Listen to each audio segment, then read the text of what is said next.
I mean, Greg, they're saying people need to economise now to prepare for what is going to be an extremely tough winter ahead. But do you think there are more that the energy giants and indeed government should be doing to help people out? Afternoon, Alex, and it's great to be on your show.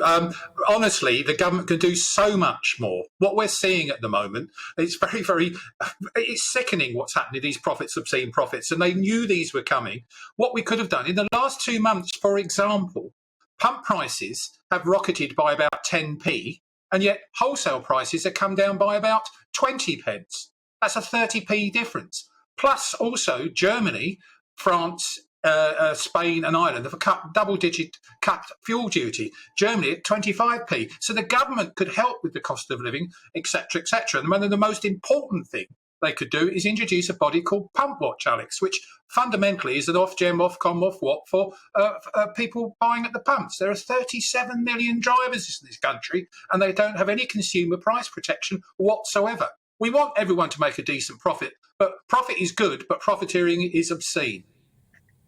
I mean, Unite, the union, has come out today and accused companies like BP from profiteering off the back of ordinary people and companies. Would you agree with their position? Well, I do. I'm afraid I do. I'm a sort of a middle of the road political sort of in my stance. But fundamentally, what we're seeing at the moment, that there are hard pressed motorists, hard pressed businesses. You, in your little monologue you made, you said the same thing.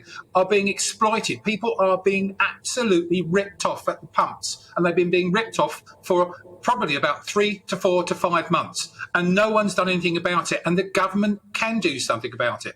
They could cut that fuel duty, and they can introduce a pump watch, and that would probably give a saving to the average family if they actually introduce those particular tactics of something like 15 to 20 pounds per filling up. And you imagine what that 20 pounds will do. It'll go back into the economy. They'd spend it. The whole behavioural pattern of driving has changed. People aren't visiting families, not going to the cinema, they're not going to the theatre, they're not going to the high street regularly like they used to. So the high street's suffering. The government can sort it, but they're stuck in economic torpor because there's a leadership contest.